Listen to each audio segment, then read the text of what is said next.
The second recording will be an introduction more focusing on the content of this course. I already said in the first recording that behavioral economics makes economics more empirically realistic by using more empirically realistic models, with bringing in emotions, irrationalities, and borrowing much from insight from psychology into these things to improve predictions, all those things. So these things we allow. Now, you could say what we do in short, we try to replace Homo economicus by the more realistic Homo sapiens. I'm going to use two TV series to illustrate the difference. The first is about Mrs. Spock from the TV series Star Trek. It was first transmitted in the 1960s, and I was a kid and I saw it and I was excited about it. And this Mrs. Spock is a person in it. Well, in the beginning, the series was not very successful. After 2 years, they stopped it. But it turned out that the basic formula of the TV series was very strong. People kept on talking about it, even a linguistic expression like "beam me up, Mr. Scotty," were referring to that TV series.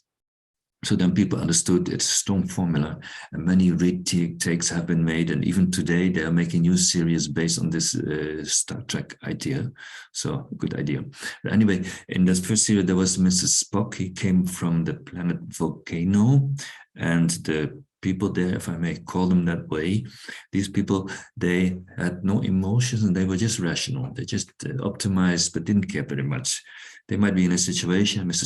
Spock might say, the best action available to us has a survival probability of 0.03. And then he didn't care very much. He just said it. So it was really Homo economicus. That was Mr. Spock. Now, this can be contrasted with another TV series, The Simpsons.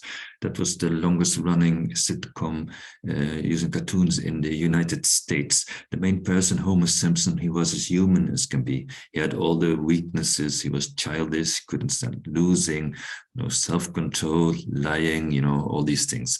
So he was completely the Homo sapiens, the generalization of Mr. Spock. So in this course, I will sometimes refer to these two figures to illustrate what we want to do, that we have to recognize Mr. Homer Simpson more than classical approaches did.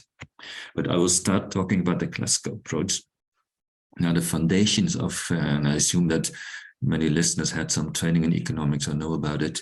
The foundations of the classical approach are underlying also today most of the courses, and they are not discussed very much. And I regret a bit. Many people don't really know. They take it for granted and they take it from there. But it's good to know better about those foundations.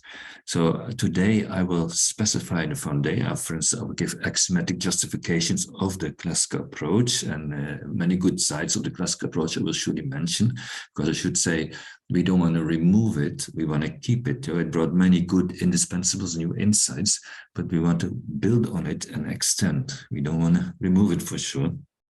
But anyway, there were many positive things to say about it. So I will specify those things. But then we might want to make a step forward, of course.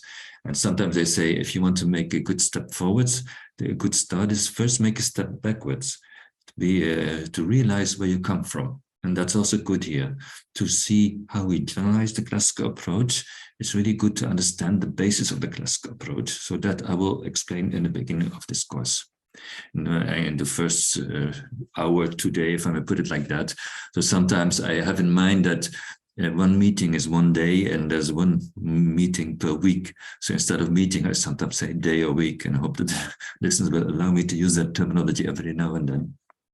But anyway, then the second hour of today, if I may put it like that, I will present the many empirical problems that came from the classical approach, and that were so many that people got sick of it and they said, yeah, we need a generalization. Let us try to do a behavioral approach, and they start developing it. So that way you can understand why the behavioral approach came about. Now, about this classical approach, I think it's good to know its foundations anyhow, and also people who are not at all interested in behavioral ideas, it's useful and maybe interesting for them to hear about the foundation. So maybe that way I can attract even more listeners to at least the beginning of this course. I surely hope so. But anyway, it's good to know this history anyhow. It's always good to know about history.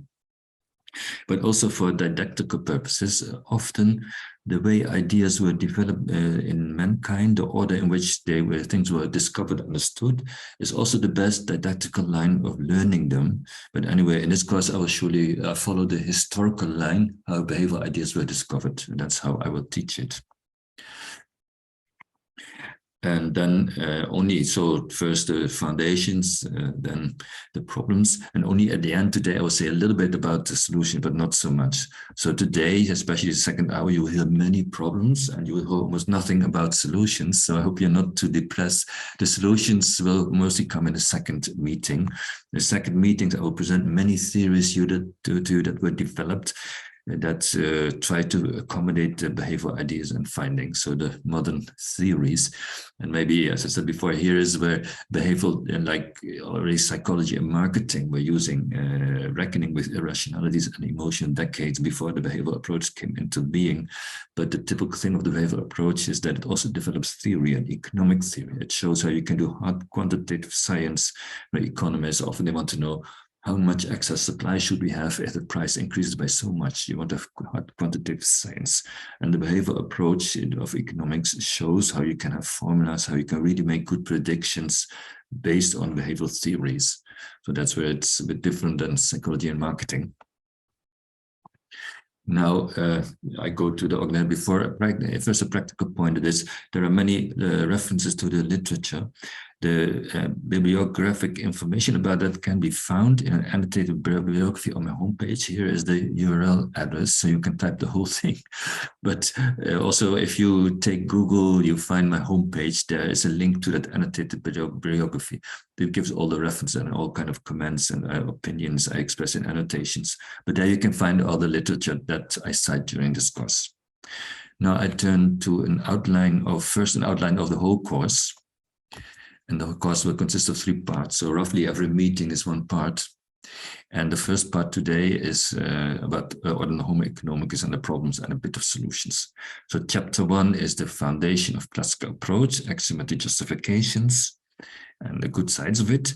Chapter 2 will be all the problems, empirical problems, many coming. And then chapter 3 will be a little bit the beginning of the solution. It was a sort of intermediate period, the pre-behavioral, where already the first ideas were developed. But then the full ideas will only come in the next meeting. So part 2, that will be next meeting. Then that will be the most mathematical part of this course, hard sciences, which behavioral approach does. So surely we'll do that. There will be behavioral theories for decision making under risk in chapter 4, behavioral theories for intertemporal choice, model self-control problems, for welfare. People care about fairness and deviation from classical approaches, how to model that. Chapter 7 will be more fundamental breakaways from revealed preference. Now, revealed preference, usually the economics is based on the revealed preference paradigm that was developed in what is also called the ordinal revolution, where the classical approach that we're presenting today was laid down. And it is assumed that the empirical primitive upon which everything should be based is observable choice. And there were all kinds of concepts, theoretical constructs, like loss aversion, utility curvature, all these things, in the end, they only get their meaning through what they mean for observable choice. If you do that, you're quite limiting your domain. You only want to look at particular things, so that's a price to pay. But in return for that, you know exactly what you're doing. You exactly formulate and define, formalize. And so economics is the most formal, least ambiguous social science because it did that. So that's the revealed preference approach. Now, most of this course will stay within the revealed preference approach. And with the novelties that we consider of behavioral is to bring in irrationalities and emotions. But then most of the concepts still get their meaning through observable choice. That will remain, but not all of it. There have also been problems so fundamental in the classical approach that some people said we should also allow for non-revealed preference inputs, maybe introspection, other kinds of data that are a lot studied in psychology and other sciences.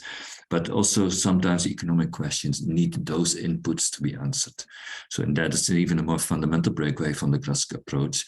This course will tell a bit about it, for instance, chapter 7. Not much, but a little bit of that also, more fundamental deviations. Then part 3, mostly the third meeting, the last meeting, will be applications of all these behavioral ideas.